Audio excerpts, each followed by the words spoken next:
여러분, 이틀 만에 코스피가 18% 빠졌습니다. 시가총액 수백조 원이 증발했습니다.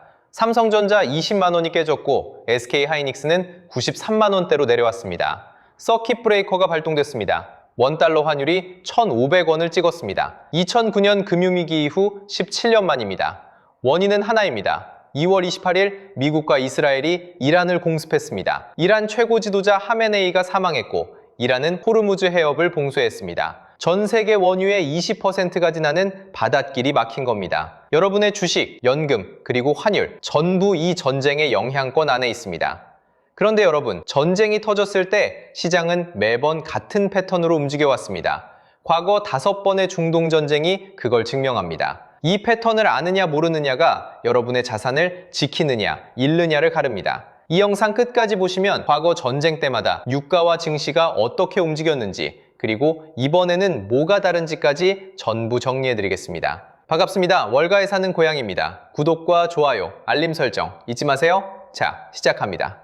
먼저 지금 벌어지고 있는 상황부터 정확히 짚어보겠습니다. 2026년 2월 28일 토요일 아침, 미국과 이스라엘이 이란에 대규모 합동공습을 개시했습니다. 수도 테헤란, 핵시설이 있는 이스파한과 나탄즈, 미사일 기지가 있는 케르만샤, 이란 전역이 동시다발적으로 타격받았습니다. 트럼프 대통령은 8분짜리 영상을 공개하면서 중대 전투가 시작됐다고 선언했습니다. 그리고 이란 최고 지도자 하메네이의 사망이 확인됐습니다. 이스라엘 정보기관 모사드가 수년간 테헤란의 교통카메라와 이동통신망을 해킹해서 위치를 파악했다는 보도가 나왔습니다. 이란은 즉각 반격에 나섰습니다. 미사일과 드론으로 이스라엘 텔아비브를 공격했고 바레인, 카타르, 쿠웨이트에 있는 미군 기지들도 타격했습니다. 미군 사망자도 발생했습니다. 그리고 가장 결정적인 카드, 이란 혁명수비대가 호르무즈 해협 봉쇄를 선언했습니다. 통과하려는 선박을 불태우겠다고 경고했습니다. 실제로 유조선 10척 이상이 공격받았습니다. 세계 최대 해운업체 머스크가 호르무즈 해협 통행을 중단했습니다. 3,000척이 넘는 선박이 페르시아만 항구에 발이 묶였습니다. 이게 왜 문제냐? 호르무즈 해협은 전 세계 해상 원유 수송량의 20에서 30%가 지나는 곳입니다. 한국은 수입 원유의 70%가 이 해협을 통과합니다. 여기가 막히면 한국 경제의 혈관이 막히는 겁니다. 이미 체감이 시작되고 있습니다.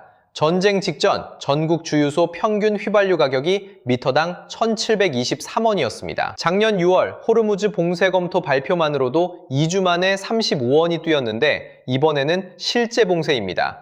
거기에 환율까지 올라 있습니다. 작년 6월 달러당 1,360원이었는데 지금은 1,476원입니다. 환율이 100원 이상 높은 상태에서 유가가 오르면 수입 단가가 이중으로 올라갑니다. 기름값이 오르면 택배비가 오릅니다. 택배비가 오르면 물건값이 오릅니다. 물건값이 오르면 여러분의 식탁이 달라집니다. 이게 전쟁이 여러분의 일상에 들어오는 경로입니다. 그런데 여러분, 이런 상황이 처음이 아닙니다.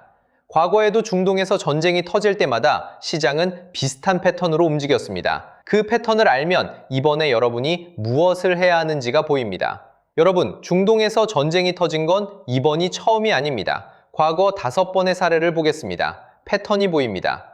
첫 번째, 1973년 1차 오일 쇼크, 욤키푸르 전쟁이 터지자 아랍 산유국들이 석유 수출을 금지했습니다. 유가가 배럴당 3달러에서 12달러로 4배 뛰었습니다. 전 세계가 물가 폭등과 경기 침체를 동시에 겪었습니다. 스태그플레이션이라는 단어가 이때 만들어졌습니다. 한국은 이때 석유 파동에 직격탄을 맞았습니다. 1975년 소비자 물가가 전년 대비 24.7% 상승했습니다. 중화학공업 투자가 꺾이면서 경제 전체가 흔들렸습니다. 두 번째, 1979년 2차 오일 쇼크, 이란 혁명으로 이란 원유 생산이 멈추자 유가가 다시 3배로 뛰었습니다. 13달러에서 39달러. 한국은 이때 경제 성장률이 마이너스 2.1%로 꺾였습니다. 물가 상승률은 28.7%, 석유값에 물가에 정치 혼란까지 겹치면서 부마 항쟁의 경제적 배경이 되기도 했습니다. 석유 한 방울 안 나는 나라가 중동전쟁에 얼마나 취약한지 이때 뼈저리게 경험했습니다. 세 번째, 1980년에서 88년 이란-이라크 전쟁. 8년간 이어진 전쟁 동안 양국이 서로의 유조선을 공격했습니다. 유조선 전쟁이라고 불립니다. 호르무즈 해협이 위협받은 건 이때가 처음입니다. 미국이 쿠웨이트 유조선을 호위하면서 개입했고 유가는 전쟁 기간 내내 높은 변동성을 보였습니다. 네 번째, 1990년 걸프전, 이라크가 쿠웨이트를 침공하자 유가가 배럴당 21달러에서 42달러로 2배 뛰었습니다. 단 3달 만입니다. 하지만 미군이 빠르게 승리하자 유가는 넉 달 만에 원래 수준으로 돌아왔습니다. 다섯 번째, 2003년 이라크 전쟁. 미국이 이라크를 침공했을 때 유가는 오히려 단기간에 하락했습니다. 시장이 이미 전쟁을 예상하고 선방영했기 때문입니다. 소문의 사고, 뉴스의 판라는 격언이 적용된 사례입니다. 그리고 가장 최근 사례, 2025년 6월 이스라엘이 이란 핵시설을 선제 공격한 12일 전쟁. 유가가 일시적으로 급등했고 호르무즈 봉쇄 위협이 나왔지만 실제 봉쇄는 없었습니다. 12일 만에 휴전이 됐고 코스피는 일주일 만에 낙폭을 전부 회복했습니다. 이때의 경험 때문에 시장에는 이번에도 금방 끝날 거라는 기대가 있었습니다. 그런데 이번에는 양상이 다릅니다. 여러분, 이 5가지 사례에 작년 사례까지 합치면 공통점이 보이십니까? 3가지입니다. 하나, 전쟁이 터지면 유가는 반드시 오릅니다. 그 폭은 전쟁의 규모와 산유국 관여 정도에 따라 달라집니다. 둘, 유가 급등은 시차를 두고 물가 상승과 경기 둔화로 이어집니다. 한국처럼 에너지 수입 의존도가 높은 나라는 충격이 더 큽니다. 셋, 전쟁이 단기에 끝나면 시장은 빠르게 회복합니다. 걸프전 때 유가가 2배 뛰었지만 4달 만에 원래로 돌아왔습니다. 핵심은 기간입니다. 단기전이냐, 장기전이냐. 이게 여러분의 자산에 결정적인 차이를 만듭니다. 자, 그러면 이번 전쟁은 단기전일까요? 장기전일까요? 과거와 같은 점과 다른 점을 비교하면 답이 보입니다. 자, 그러면 이번 이란 전쟁은 과거와 뭐가 같고 뭐가 다르냐? 같은 점부터 보겠습니다. 유가가 올랐습니다. 전쟁 전 WTI 기준 배럴당 67달러였던 유가가 75달러까지 올랐습니다.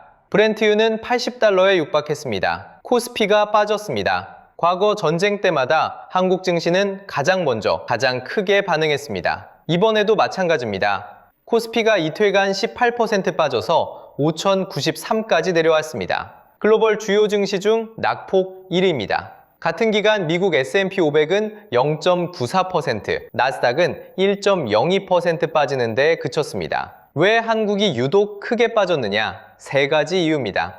첫째, 올해 코스피가 이미 48% 올라 있었습니다. 차익 실현 압력이 쌓여 있던 겁니다. 둘째, 한국은 수입 원유의 70%가 중동산입니다. 유가에 극도로 민감한 경제 구조입니다. 셋째, 3.1절 휴장으로 이틀치 하락분이 한꺼번에 반영됐습니다.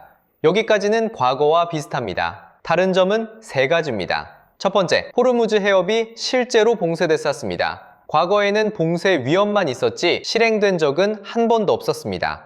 이번에는 실제로 유조선이 공격받고 해운업체들이 통행을 중단했습니다. 역사상 처음입니다. JP모건은 호르무즈 해협이 25일 이상 막히면 산유국 저장시설이 가득 차서 감산이 불가피해진다고 추산했습니다. 정면 봉쇄가 장기화되면 유가가 배럴당 120에서 130달러까지 갈 수 있다는 전망입니다. 일부 전문가는 150달러까지 예측하고 있습니다. 두 번째, 이란의 최고 지도자가 사망했습니다. 과거 전쟁에서는 적국의 지도자가 제거된 적이 없습니다. 이건 양날의 검입니다. 하메네이가 사라지면서 체제가 빠르게 무너질 수도 있고 반대로 후계 구도가 혼란에 빠져서 전쟁이 장기화될 수도 있습니다. 트럼프 대통령은 전쟁이 4에서 5주 걸릴 것으로 예상했지만 그보다 더 지속할 능력을 갖추고 있다고 말했습니다. 세 번째, 한국 증시가 과거와 비교할 수 없을 만큼 고점에 있었습니다. 코스피가 올해 초부터 전쟁 직전까지 48% 올랐습니다. 높은 곳에서 떨어지면 충격이 더 큽니다. 외국인이 이틀간 12조 원 이상을 팔아치웠습니다. 원화 약세가 외국인 매도를 부르고 매도가 원화를 더 약하게 만드는 악순환이 돌아가고 있습니다. 한 가지 더 충격적인 게 있습니다. 보통 전쟁이 나면 금값이 오릅니다. 안전자산이니까요. 그런데 이번에는 금값이 오히려 빠졌습니다. 뉴욕 금선물이 3.85% 하락했습니다. 왜냐?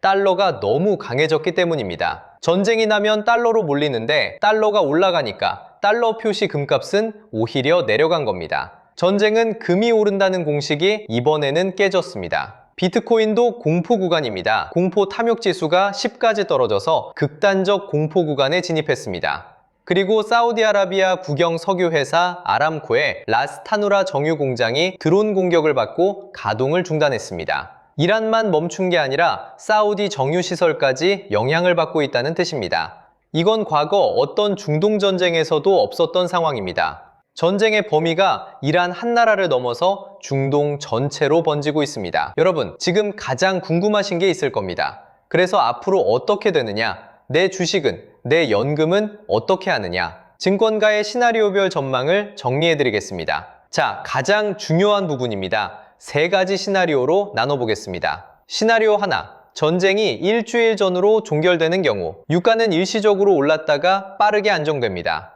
코스피는 5% 내외 조정 후 상승 추세를 다시 이어갑니다. 과거 2022년 러시아 우크라이나 전쟁, 2023년 이스라엘 하마스 전쟁, 작년 이란 핵시설 공격 때 코스피는 일주일 만에 낙폭을 전부 회복한 사례가 있습니다. 이 경우 지금이 매수 기회가 될 수 있습니다. 시나리오 2, 전쟁이 한 달 이상 지속되는 경우 유가 변동성이 확대되면서 코스피가 10% 내외 추가 조정받을 가능성이 있습니다.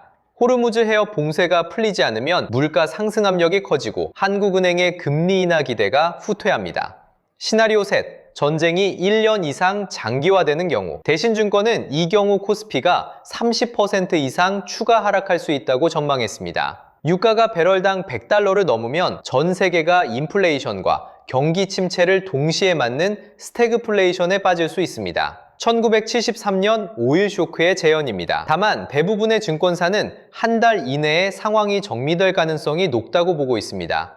하메네이 사망으로 이란 체제가 빠르게 변할 수 있고 트럼프 대통령도 중간 선거를 앞두고 유가 급등을 오래 방치하지 않을 것이라는 분석입니다. 핵심 변수는 2가지입니다. 호르무즈 해협이 언제 열리느냐, 그리고 이란 내부에서 체제 전환이 일어나느냐. 이 2가지가 여러분의 자산에 가장 큰 영향을 미칩니다. 한 가지 더 말씀드리겠습니다. 코스피가 이틀간 18% 빠졌지만 모든 종목이 빠진 건 아닙니다. 한화 에어로스페이스 같은 방산주는 오히려 급등했습니다. 해운주도 올랐습니다. 전쟁이 터지면 에너지, 방산, 해운 섹터는 수혜를 받습니다. 그리고 증권가에서는 현재 코스피 5천 초반이 선행 PER 기준 9배을 밑돈다고 봅니다. 역사적 평균 대비 매력적인 구간이라는 뜻입니다. 유안타증권은 유가 상승에 대한 우려로 상승 기대감이 변했지만 기업의 기초 체력은 크게 달라진 게 없다고 분석했습니다. 메리츠증권은 유가 안정화가 관건이며 분할 매수로 강도를 나눠서 접근하라고 조언했습니다. 지금 가장 중요한 건 공포에 휩쓸려서 바닥에 파는 게 아니라 시나리오별로 대비하는 겁니다. 자, 정리하겠습니다. 첫째, 과거 5번의 중동전쟁은 모두 유가 급등과 증시 충격을 동반했습니다. 하지만 단기전으로 끝난 경우 시장은 빠르게 회복했습니다. 둘째, 이번 전쟁은 호르무즈 해협이 실제로 봉쇄된 역사상 첫 사례입니다. 유가 100달러 돌파 가능성이 현실적으로 제기되고 있습니다. 셋째, 한국은 수입 원유의 70%가 중동산이라 유가 충격에 가장 취약한 나라 중 하나입니다. 코스피 이틀간 18% 폭락은 이를 반영한 것입니다. 넷째, 전쟁이 단기에 끝나면 지금이 매수 기회가 될 수 있지만 장기화되면 스태그플레이션 위험이 있습니다. 핵심 변수는 호르무즈 해협 봉쇄 해제 시점과 이란 체제 변화입니다. 지금 여러분이 해야 할 일은 공포에 패닉셀링하는 게 아니라 상황을 지켜보면서 시나리오별로 대비하는 겁니다. 기름값이 오르면 생활물가가 오릅니다. 생활물가가 오르면 한국은행의 금리 인하가 늦어집니다. 금리 인하가 늦어지면 부동산, 대출, 전세시장 전부에 영향이 갑니다. 전쟁은 여러분이 생각하는 것보다 훨씬 많은 곳에 손을 뻗칩니다. 그래서 지금 이 흐름을 읽는 게 중요합니다. 과거 모든 전쟁에서 시장은 결국 회복했습니다. 1973년 오일 쇼크 이후에도, 걸프전 이후에도, 작년 이란 12일 전쟁 이후에도요. 다만 그 과정에서 버틸 수 있는 사람과 버티지 못하는 사람의 차이는 극명했습니다. 판단은 여러분의 몫입니다. 지금까지 월가에 사는 고양이였습니다. 감사합니다. 여러분의 구독 한 번이 저희가 더 깊은 분석을 해드리는 큰 힘이 됩니다. 좋아요와 알림 설정도 부탁드립니다.